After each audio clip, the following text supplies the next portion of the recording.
ఉన్నతుడైన దేవాది దేవుని సన్నిధిలో ఈ ఉదయకాల సమయంలో ప్రభు పాదముల చెంత ఈ చక్కటి అనుకూలతను అవకాశాన్ని దేవాది దేవుడు కలిగించినందుకు దేవునికి మహిమ ఘనత ప్రభావాలు చెల్లించుకుంటూ ఉంటున్నాం. ఈ ఉదయకాల సమయంలో మీరు మీ కుటుంబాలు ప్రభు సన్నిధిలో బాగున్నారు కదూ. మేము మీ కొరకు ప్రార్థన చేయుచున్నాము. మీరు కూడా మా కొరకు, మా పరిచర్య కొరకు, మా కుటుంబాల కొరకు దయతో మీరు ప్రార్థించాలని మనవి చేస్తున్నాను. దయతో మీరు జ్ఞాపకం చేసుకోనండి. రండి, మనము వాక్యం విని మనం ఈ యొక్క ఉదయకాల సమయంలో దేవుని దీవెన కుటుంబ సమేతంగా మనం పొందుకొని మనం ముందుకు సాగుదాం. ద్వితీయోపదేశ కాండము 4వ అధ్యాయము 31వ వచన భాగం. ద్వితీయోపదేశ కాండ గ్రంథము 4వ అధ్యాయము 31వ వచన భాగంలో, నీ దేవుడైన యెహోవా కనికరము గలవాడు గనుక నిన్ను చేయి విడువడు, నిన్ను నాశనము చేయడు, తాను నీ పితరులతో ప్రమాణము చేసిన నిబంధనను మరచిపోడు అనే ఆ వాక్యం మనము ఇక్కడ చూస్తూ ఉంటున్నాం. ఈ మాటలో మనం చూడగలిగితే దేవుని కనికరము, దేవుని కాపుదల, దేవుని వాగ్దానం మన జీవితంలోనికి జ్ఞాపకం రావాలి. దేవుడు అనేక మందికి వాగ్దానం చేశారైనా వాగ్దానం చేసిన ఆ దేవుడు నమ్మదగిన వాడే. తను మాటిచ్చి తప్పేవాడు కాదైనా. తాను చేస్తానంటే చేసేవాడే, అవునంటే అవును, కాదంటే కాదే. ఆ విధంగా దేవుడు తన మాటను పోషించుకునే దేవుడైన అబ్రహాము, ఇస్సాకు, యాకోబుల యొక్క జీవితాల్లో దేవుడు ఎన్నెన్నో అద్భుత ఆశ్చర్య కార్యాలు చేసుకుంటూ వచ్చాడైనా. తన పితరులతో దేవుడు ఎటువంటి వాగ్దానాన్ని చేశాడో అది అబ్రహాము కాలంలో దేవుడు చేసి ఉంటే ఇస్సాకు కాలంలో దేవుడు నెరవేర్చుకుంటూ వచ్చాడు. ఇస్సాకుకు చేసిన వాగ్దానాన్ని యాకోబు యొక్క జీవితంలో దేవుడు నెరవేర్చుకుంటూ ఆ విధంగా వచ్చాడు. ఏ తరములో దేవుడు ఎవరికి వాగ్దానం చేసినా సరే తన వంశానికి, తన కుటుంబానికి ఆ ప్రజలు ఆశీర్వాదాన్ని పొందుకునే విధంగా దేవుని కనికరము అనేక మంది మీద ఆ విధంగా పనిచేస్తూ వచ్చింది.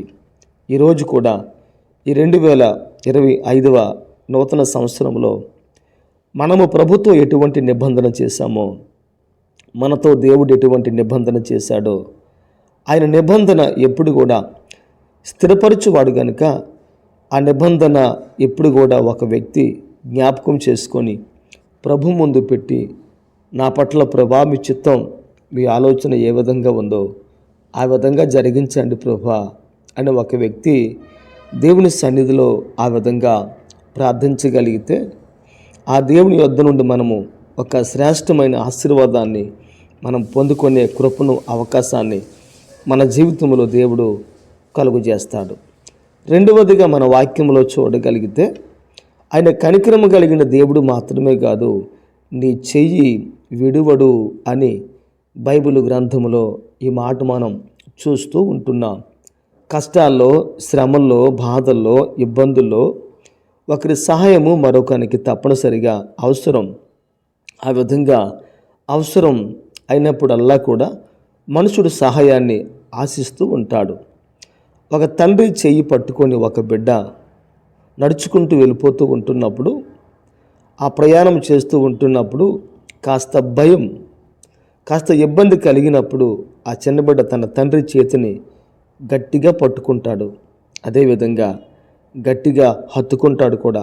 ఎందుకంటే ఆ శ్రమలో, ఆ కష్టంలో, ఆ ఇబ్బందిలో, ఆ యొక్క పరిస్థితిలో ఆ మనుషునికి మరొక మార్గం లేదు కనుక ఆ పరిస్థితిలో, ఆ విధానంలో ఆ విధంగా ఆ బిడ్డ ఏ విధంగా తండ్రిని హత్తుకొని చేపట్టుకుంటాడో అదేవిధంగా ప్రభు బిడ్డలమైన మనం కూడా దేవుని సన్నిధిలో మనము దేవుని కొరకు అటువంటి ఒక విశేషమైన ఆశీర్వాదాన్ని పొందుకున్న వ్యక్తులుగా మనం ఉండాలని దేవుడు కూడా ఈ ఉదయకాల సమయంలో అటువంటి ఉన్నతమైన ఆలోచన ఆ దేవుడు మన పట్ల ఆయన కలిగి ఉన్నాడు. ఈ రోజున ప్రభు బిడ్డలమైన మనం ఒక్కసారి జ్ఞాపకం చేసుకోవాలి. దేవుడు నీతో మాటిస్తే, నీ చెయ్యి పట్టుకుంటే నిన్ను దేవుడు విడవడు, ఎడబాయడు.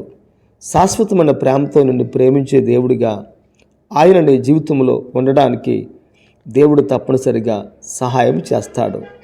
తండ్రి చెయ్యి తన బిడ్డ ఏ విధంగా గట్టిగా పట్టుకుంటాడో అదేవిధంగా మన దేవుడు మన చేతిని మన కష్టకాలంలో, మన శ్రమ కాలంలో, మన శోధన కాలంలో మన చేయిని దేవుడు ఆ విధంగా పట్టుకుంటాడు అని ఈరోజు మనము గ్రహించి మనం ఈ దినము ఆలోచన చేయగలగాలి.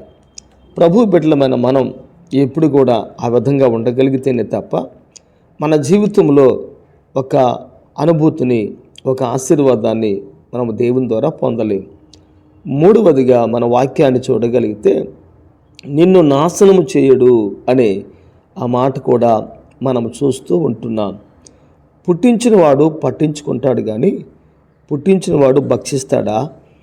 పుట్టించినవాడు కనికరం చూపిస్తాడు కానీ పుట్టించినవాడు కన్న ప్రేమను చూపిస్తాడు కానీ కన్న ప్రేమను చూపించకుండా కఠినుడుగా ఆ విధంగా మూర్ఖునిగా మార్చబడతాడా అని అంటే ఆయన ఎప్పటికీ ఆ విధంగా మార్చబడడు.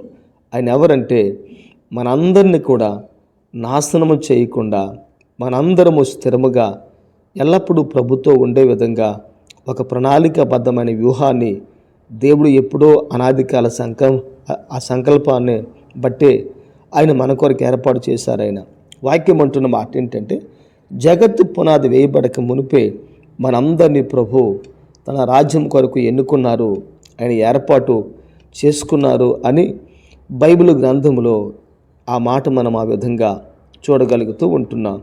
అనగా జగత్తు పునాది వేయబడక మునుపు యొక్క సృష్టిలోనే, ఆదిలోనే, తల్లి గర్భములో ఉన్నప్పుడే మనము ఎవరమో, ఏమై ఉన్నామో, మనము దేవుని కొరకు ఏ విధంగా జీవిస్తామో, మన బ్రతుకు స్థితి, పరిస్థితి, విధి విధానాలు అవన్నీ కూడా ఎరిగిన దేవుడు మన క్షేమమునే కోరుకుంటున్నాడు కానీ మన క్షేమమును ఎప్పుడు కూడా ఆయన కోరుకోడు అని ఈరోజు మనము గమనించి ఆలోచించాలి. దేవుడే నాశనము చేసే మనస్సును కలిగి ఉంటే ఈ విశ్వం, ఈ సృష్టి, ఆది మానవులు, ఆది దంపతులు, ఈ ప్రపంచం ఏమైపోవాలి, ఏం కావాలి? కనుక దేవుడు ఎప్పుడు కూడా నాశనాన్ని కోరుకోలేదు కానీ దేవుడు ఎప్పుడు కూడా కనికరాన్ని, మనుషులలో మార్పును, పశ్చాత్తాపాన్ని దేవుడు ఎప్పుడు కూడా ఆ విధంగా కోరుకుంటున్నాడు అని మనం ఈరోజు గ్రహించి ఏదైనా మనము దేవుని సన్నిధిలో ఆలోచన ఆ విధంగా చేయగలగాలి. కనుక ఒక వ్యక్తి ప్రభులో ఇటువంటి కనికరాన్ని, ఇటువంటి దీవెన, ఆనందాన్ని, ఆశీర్వాదాన్ని ఒక మనుషుడు దేవుని ద్వారా ఆ విధంగా పొందుకుంటే తన కార్యాలు మన పట్ల దేవుడు చేయటానికి నిజంగా ఆయన ఎంతో కృపను, కనికరాన్ని చూపించడానికి దేవుడు సహాయం చేస్తాడు అని ఈరోజు మనము గ్రహించి మనం ఈ దినము ఆలోచన చేయగలగాలి. ఇక మూడవదిగా మనము వాక్యంలో చూడగలిగితే తాను నీ పితరులతో ప్రమాణము చేసిన నిబంధనను మరచిపోడు అని బైబిల్ గ్రంథం ఆ విధంగా సెలవిస్తూ ఉంది. ఒక మనుషునికి మధ్యన ఎన్నో సంవత్సరములు, ఎన్నో దినాలు, వ్యవధి కాలం ఆ విధంగా ఉంది. ఈ వ్యవధి కాలంలో దేవుడు ఎప్పుడు కూడా తన వాగ్దానాన్ని ఎప్పుడూ మర్చిపోలేదు. ఒకవేళ మనుషులు మర్చిపోయినా సరే మనుషునికి దేవుడు చేసిన వాగ్దానాన్ని దేవుడే జ్ఞాపకం చేసి, ఇదిగో నీ పితరులతో వాగ్దానం చేసిన వాగ్దానం నీ జీవితంలో నేను కలుగు చేయుచున్నాను అని చెప్పి దేవుడు ఎప్పుడు కూడా ఆ విధంగా తనే వాగ్దానాన్ని ఎప్పుడు కూడా జ్ఞాపకం చేసుకొని ఆ విధంగా ఆ ప్రజల పట్ల దేవుడు ఆ విధంగా తన నిబంధనను స్థిరపరుచుకుంటూ ఆ విధంగా వచ్చిన మంచి దేవునిగా మనం ఆయన్ని చూస్తూ ఉంటున్నాం. ఈ దినమున మన దేవుడు ఎవరు అని అంటే తన నిబంధనను జ్ఞాపకం చేసుకొని మర్చిపోకుండా మన జీవితంలో దేవుడు మనతో ఎటువంటి నిబంధన, సంధి, సమాధానం చేశారో దానిని ప్రభు నెరవేర్చే విషయంలో ఆయన ఎవరంటే నమ్మదగినవాడు, నమ్మకస్తుడైన.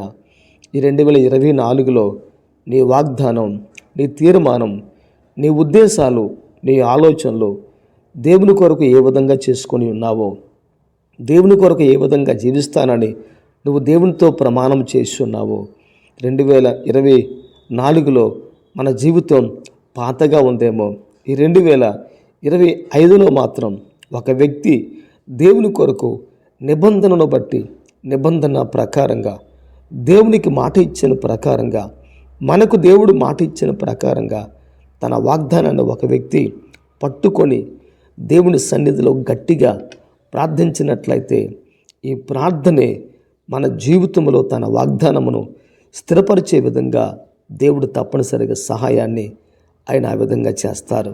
కనుక ప్రభునందు ప్రభు బిడ్డలారా, ఈ ఉదయకాల సమయంలో మీకు మీ కుటుంబానికి ఒక మనవి. దేవుడు ఎప్పుడు కూడా కనికరము కలిగిన వాడే. నీ పట్ల, నా పట్ల, మన పట్ల, మనందరి పట్ల దేవుడు ఎప్పుడు కూడా కనికరము కలిగిన వాడే. దేవుడు జ్ఞాపకం చేసుకోలేదని ఎప్పుడు ఆ విధంగా దయచేసి మాట్లాడుకో. దేవుడు నా చెయ్యి విడిచిపెట్టాడేమో అని చెప్పి నీకు వచ్చిన కష్టంలో, శ్రమలో నువ్వు ఎప్పుడు కూడా దయచేసి ఆ విధంగా మాట్లాడుకో. అదేవిధంగా దేవుడు నా కుటుంబాన్ని నాశనం చేయడానికి శ్రమ వచ్చిందేమో అని నువ్వు ఎప్పుడు కూడా ఆ విధంగా ఆలోచించి ఆ విధంగా నీ మనసును చిన్నబుచ్చుకోకు. ఎందుకో తెలుసా? దేవుడు నాశనం చేసేవాడు కాదు. దేవుడు బలపరిచి, స్థిరపరిచి, మన శ్రమలో కూడా మనతో ఉండే దేవుడు అని మనం నమ్మాలి. ఇక 3వదిగా 4వదిగా వాక్యంలో మనం చూడగలిగితే, మన పితరులతో దేవుడు చేసిన వాగ్దానాన్ని దేవుడు ఎప్పుడు కూడా నెరవేర్చేవాడుగా ఉన్నాడు. కనుక ఆ నెరవేర్పు ప్రక్రియ మన జీవితంలో దేవుడు జరిగించే విధంగా మనం ప్రభులో ముందుకు సాగిపోదాం. ఈ ఉదయకాల సమయంలో అట్టి కృప మనకు, మన కుటుంబాలకు, మన బిడ్డలకు దేవుడు దయచేసి దీవించి ఆశీర్వదించును గాక.